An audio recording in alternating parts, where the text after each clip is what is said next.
गुरु प्यारी साध सांगत जी, स्वागत है आपका हमारे चैनल गुरु नानक साखी में। आशा करते हैं आप सभी अच्छे होंगे। आज की इस वीडियो में हम जानेंगे क्यों लोग कहते हैं ज्यादा अच्छे मत बनो, नहीं तो हमेशा दुखी रहोगे। यही बात को जानेंगे, तो चलिए ज्यादा देर न करते हुए आज की यह वीडियो शुरू करते हैं। किसी ने क्या खूब कहा है कि जंगल में जो सीधे पेड़ होते हैं वह सबसे पहले काटे जाते हैं, और जो टेढ़े मेढ़े होते हैं वह सदियों तक जंगल में खड़े रहते हैं। एक बच्चा अपने पिता के साथ एक जंगल में घूमने के लिए जाता है। वो दूर से देखता है कि एक शेर हिरण का शिकार कर रहा था। उसे बच्चे के मन में एक करुणा का भाव उदय होता है। वह अपने पिता से कहता है कि पिताजी, यह हिरण तो कमजोर है और वो शेर उसको खा रहा है। हमें उसे हिरण को बचाना चाहिए। यह सुनकर पिता कहते हैं, लेकिन वो शेर भी तो भूख है। अगर तुम हिरण को बचाओगे तो तुम शेर के लिए बुरे बन जाओगे। तो इस परिस्थिति में तुम क्या कर सकते हो? अब यह बात हम सबके लिए सोचने की एक जगह, जहां हम किसी का फायदा कर रहे होते हैं, दूसरी जगह किसी का नुकसान कर रहे होते हैं। जैसे एक सिक्के के दो पहलू होते हैं, उसी तरह अच्छाई और बुराई के भी दो पहलू होते हैं। तो सवाल यह है कि किसी आदमी को कोई अच्छा काम करना है, अच्छा बनना है, तो वो किस तरह का काम करें जो किसी को आहत ना पहुंचाए। तो आज की जो कहानी मैं आपको सुनने वाला हूं, उसमें आपको कर्मों का पूरा ज्ञान मिलेगा कि असल में कर्म क्या है और कर्म अच्छे कर्म क्या होते हैं। इससे पहले कि आप इस कहानी में खो जाएं, इस चैनल गुरु नानक साखी को सब्सक्राइब जरूर कर लें। तो चलिए शुरू करते हैं। बात उस समय की है जब गुरुकुल में शिक्षाएं हुआ करती थीं। मतलब गुरुकुल में बच्चे सीखने के लिए जाते थे, वहीं पर रहते थे, वहीं पर प्रकृति का आनंद लेते थे और वहीं पर अपनी शिक्षाएं ग्रहण करते थे। ऐसे बेरों गांव का मोहन नाम का युवक गुरुकुल में पढ़ाई करने के लिए जाता है। उसके माता पिता उसे बचपन में ही उसे गुरुकुल में भेज देते हैं।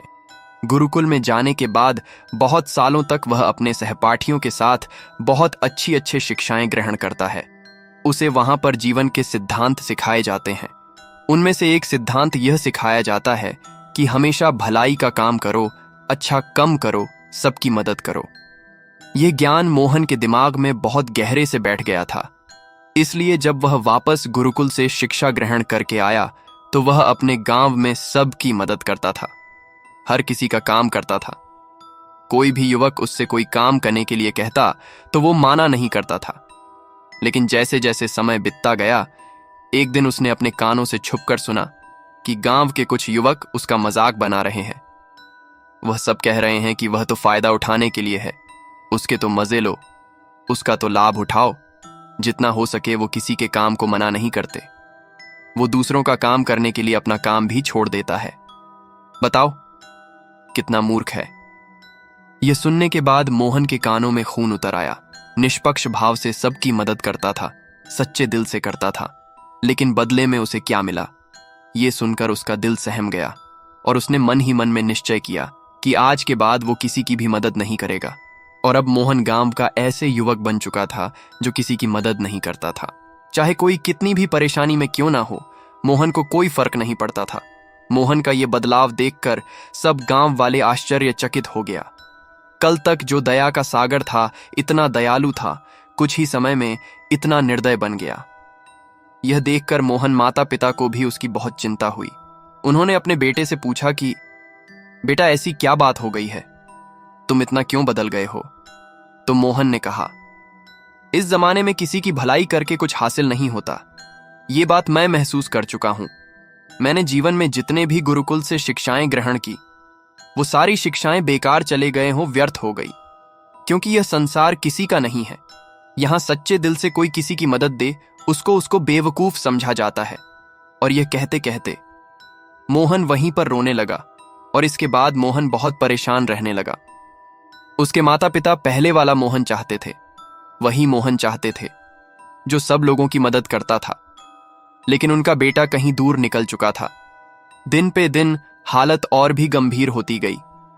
एक दिन उनके माता पिता को पता चला कि पड़ोस के गांव में एक बौद्ध भिक्षु आया हुआ है और वो मानव मस्तिष्क के बारे बहुत सारी बातें बता सकता है।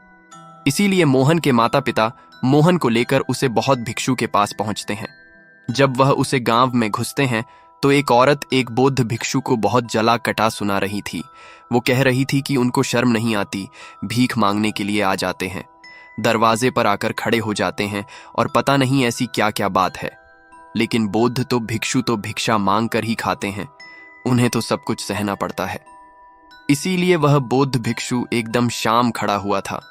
उसमें क्रोध का भाव तिनका मात्रा भी नहीं था। जब उस भिक्षु को उस घर से भिक्षा नहीं मिली तो वो दूसरे घरों की तरफ निकल गया। ये सारा दृश्य मोहन भी देख रहा था। इसके बाद उसके माता पिता उसे गांव के लोगों से पूछकर उसे बौद्ध भिक्षु के ठिकाने पर पहुंचते हैं।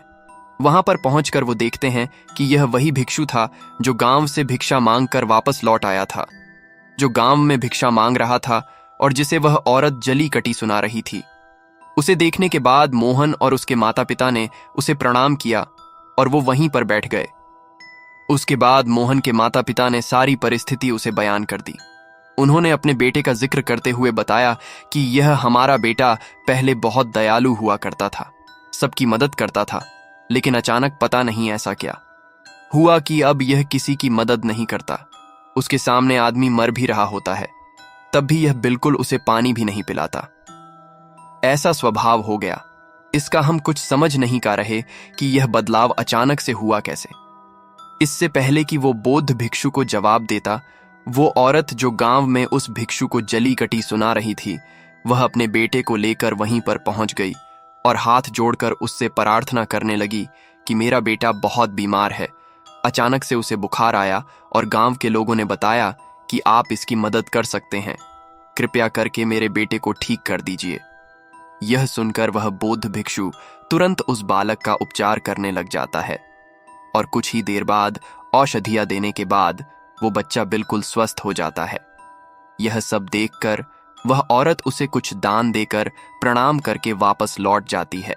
यह सारा दृश्य मोहन भी देख रहा था। मोहन के मन में एक सवाल उठ रहा था और जब वह इसका कोई जवाब नहीं ढूंढ पाया तो उसने उस बौद्ध भिक्षु से पूछा, शायद आपने पहचाना नहीं, वो वही औरत थी जो आपको जली कटी सुना रही थी, जो गांव में आपको भिक्षा देने से मना कर रही थी। शायद आपने उसे पहचाना नहीं तो आप उसकी मदद नहीं करते। यह सुनकर वह बौद्ध भिक्षु मुस्कुराने लगता है। उसके बाद वो बौद्ध भिक्षु मोहन को बताता है कि दूसरों की अच्छाई करने से कुछ अवस्थाओं में दुख मिलता है, लेकिन अगर तुम कर्मों का सिद्धांत समझ लेते हो तो अच्छाई और बुराई, इसके सारे भेद तुम्हारे सामने स्पष्ट हो जाएंगे। मैं भली भांति जानता था कि वो वही औरत है, लेकिन मैंने बिना कोई बुरा भाव रखे हुए वही किया जो मेरा कर्तव्य था। जब आप किसी की भलाई या किसी की अच्छाई बिना किसी लालच के करते हो, बिना किसी बदले के करते हो, वही अच्छाई होती है। लेकिन अक्सर हम लोग जब किसी की मदद करते हैं तो हमारे मन में यही भावना बन जाती है कि बदले में वह इंसान भी मेरी मदद करे, लेकिन जरूरत पड़ने पर जब वह हमारी सहायता नहीं करता तो हमें दुख होता है। इसीलिए किसी भी इंसान के साथ बिना कुछ पाने के भाव से उसका भला करो और उतना ही भला करो जितना तुम्हारा सामर्थ्य हो, मतलब तुम्हारी आर्थिक और शारीरिक क्षमता के हिसाब से, ताकि कल को अगर वह इंसान तुम्हारे साथ बुरा व्यवहार भी करे तो तुम्हें उसका खेद ना हो, उसका पक्षपाताप ना। मैंने तो इसके लिए इतना कुछ कर दिया और यह मेरे साथ अब ऐसा व्यवहार कर रहा है, इसीलिए किसी का उतना ही भला करो जिससे तुम आहट ना हो। दूसरी बात, किसी दूसरे परिवार के झगड़ा के बीच में तुम कभी मत पड़ना। अगर कोई पति पत्नी आपस में लड़ रहे हैं और वह पति अपनी पत्नी को पीट रहा है और तुम उसे बचाने के लिए पहुंच जाते हो कि तुम भी औरत को क्यों पीट रहे हो, तो ऐसा करना तुमको संकट में डाल सकता है, क्योंकि वही औरत जिसकी तुम मदद करने के लिए गए हो वो यह कह सकती है कि यह हमारी आपस की बात है, तुम्हें इससे क्या लेना देना, और इसका तुम्हारे पास कोई जवाब नहीं होगा। इसीलिए दूसरे के फटे में कभी टांग मत अड़ाना। अगर ऐसी स्थिति कभी पैदा हो जाए, कोई तुमसे मदद मांगे तो दरबारी तक खबर पहुंचा दो, अदालत उसका फैसला करेगी। तीसरी बात, अपने विवेक का इस्तेमाल करो। अपनी आंखें खोल कर देखो कि किसे वास्तविक रूप से मदद की जरूरत है और कौन ढोंग कर रहा है, क्योंकि अक्सर लोग दया का पत्र होने का दिखावा करके आपको बेवकूफ बनाकर आपसे मदद ले लेते हैं। जैसे कि आज के युग में हम बहुत सारे जगहों पर देखते ही है, बस अड्डों पर, रेलवे स्टेशन पर, कि बहुत सारे छोटे बच्चे भीख मांगते रहते हैं। अब उसमें दो स्थितियों पैदा होती है। अगर आप उनको भीख देते हो तो आप भीख मांगने को बढ़ावा देते हो, और अगर भीख नहीं देते हो तो वह बच्चा शायद आज खाना भी ना खा पाए।